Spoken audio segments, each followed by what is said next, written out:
Hi everyone, my name is Shanique Yates and I'm with AfroTech. Today we have the honor of speaking with Jesse Williams about all things visibility and his new amazing educational platform called Homeschooled.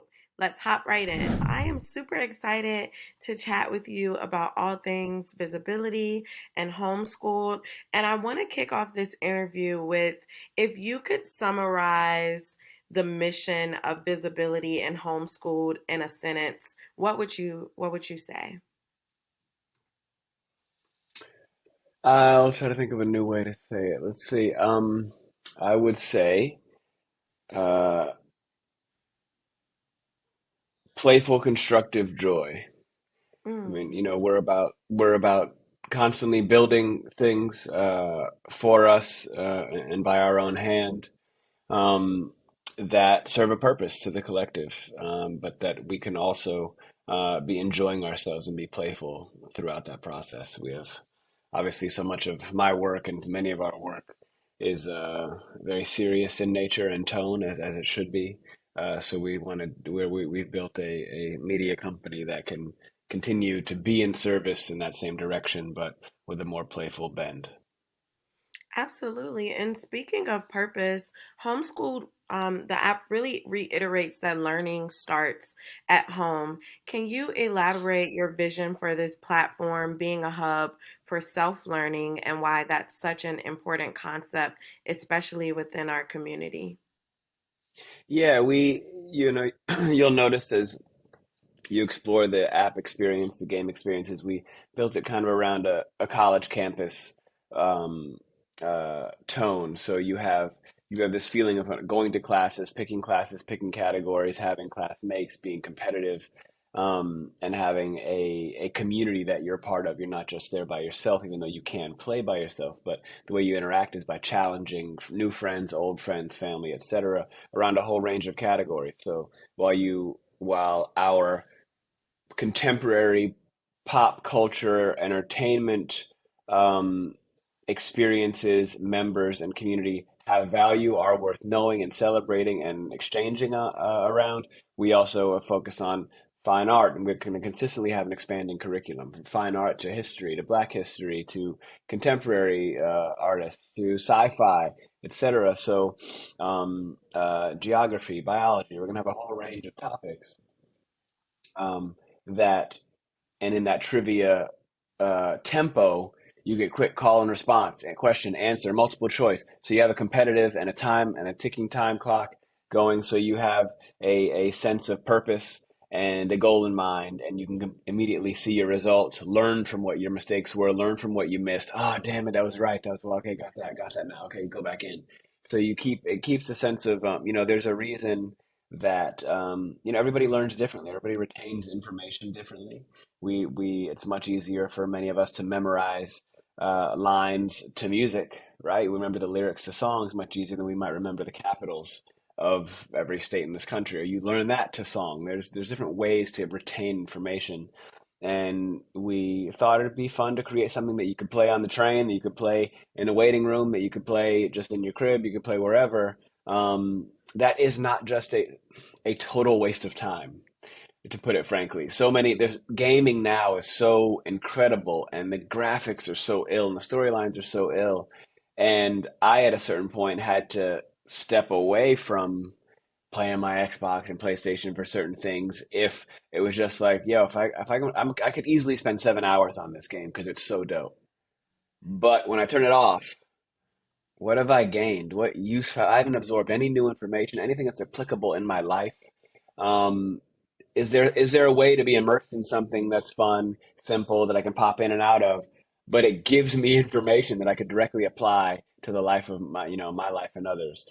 So that's part of the spirit behind kind of this extension of a college campus or utilizing all the hours in the day for us to be able to have an opportunity to learn and grow. Yeah, I love that. And I think that's incredibly important.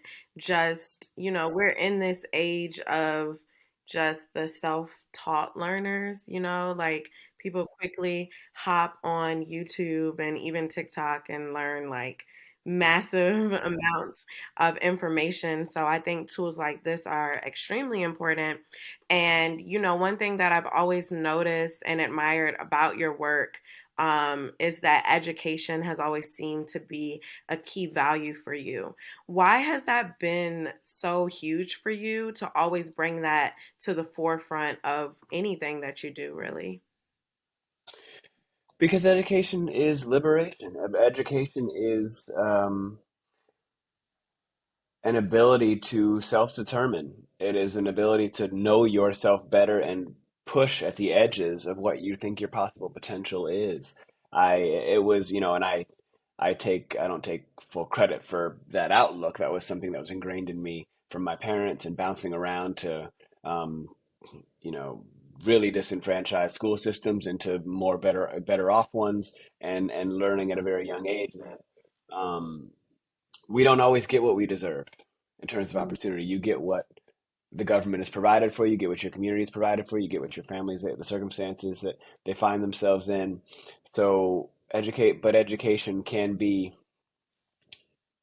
not to overstate it, but a great equalizer. It can allow you to sit up straight and to have a sense of not just what you want to do, but what you can do, and feel the freedom to experiment and expand and play in certain areas. And it doesn't have to be a lifelong commitment. You don't have to choose what you want to do for the rest of your life when you're 16. That's ridiculous. You don't have to make that decision when you're 21, but you can try, and you'll learn something from it. You'll apply that into personal relationship. You'll apply that at the next job. You'll apply that as a coach for your kids. Um, so I have found in my life, um, the ability to learn more about myself and the world and have a historical context for why we find ourselves facing the many situations that we do.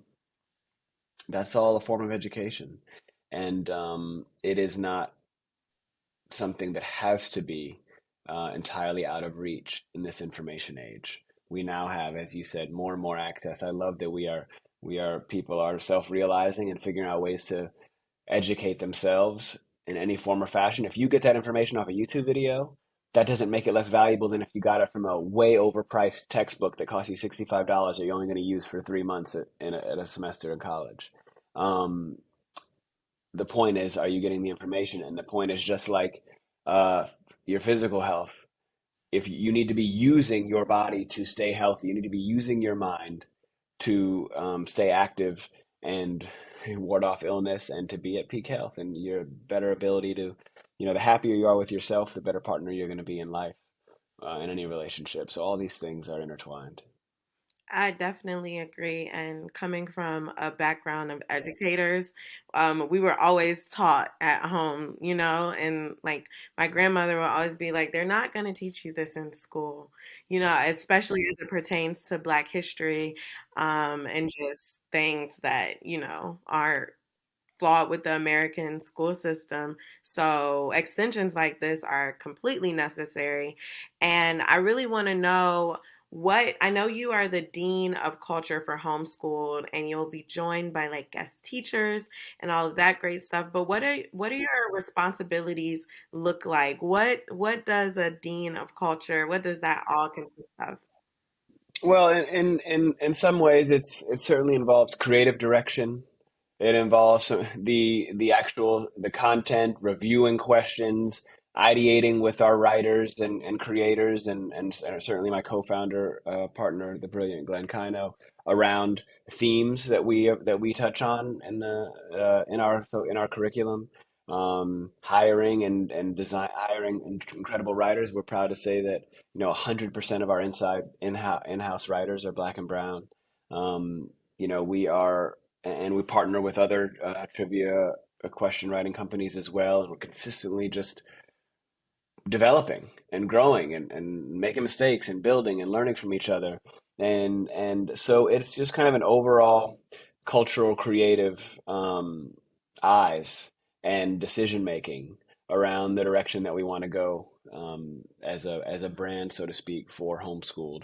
And let's say this was a college campus. Like, just what is the culture of a campus or a team or a school or a workplace? What do we value? What is how are we How are we communicating to our participants? How are we being generous and creative and stimulating ideas? How do we interact with them? How do we leave them alone? How do we make things available to them? What are cool packages that we can develop, like the Hall Pass, which is just unlimited access to all the curriculum, all the games. How do we create cool challenges? Just overall, what the feeling we try to share and exchange and create and kind of water with our campus of participants. Yeah, and I gotta know because I love the different categories. They're super creative. I especially like growing up black and Hmm. the streetwear. I think it's the streetwear fashion Yeah, yeah. categories. I have to know, what is your favorite category on the platform and why? I I agree with you actually. I think probably my favorite is Growing Up Black. There's a an interesting thing about the way we retain information. Like I was going to say nostalgia, right? Because when you think about the way you grew up, phrases, things you heard, the way you problem solved, the way you communicated with just the look, these little things, why is it that our memory holds on to certain elements of that are, speaking of culture, cultural in many ways, versus just straight facts or who wrote this movie or this book? Literature. Literature is another category that I really like because I don't get a perfect, I have a lot to learn. I consistently kind of I'm like, okay, checking my results. But I think that what I love about the Growing Up Black category is the celebration of culture, what we value and what we discard, right? What we hold up as creative neologisms in language, in Shakespearean English, for example. But then what we consider ghetto and ebonics and slang, they're both creating words and new language, and you know what they mean, and they can define them, and they're applicable in life. What gets ghettoized, what gets heralded. And I think that one of the things that's close to my heart about the Growing Up Black category is that we are lifting up that which would otherwise be discarded. And we are saying this is worthy of remembering, this is worthy of discussing and celebrating, this is worthy of passing down to those around us. So celebrating the alchemy of our existence and the way we communicate. Um, that's how we decide what has value in life. That's why we somehow this country is okay with you learning and worshiping slave owners and putting them on our money, people who are human traffickers, but don't want you to disassociate from some activists because they had a misstep in what they said once in an interview, right? The raging hypocrisy in culture around those who we celebrate and those who we don't. So we don't need to ask for permission for that anymore. So we wanted to continue to build and explore projects and experiences that we decide for ourselves. That is so true. And I just think the whole look thing, like I know like I'm 30 and my nana, like I still know that look. Like when I go home Mm. and I get that look, Yep. like I just know and I'm just like, wait, everyone's grandma has a look? Like so Uh-huh. I think that I like that you pointed that out.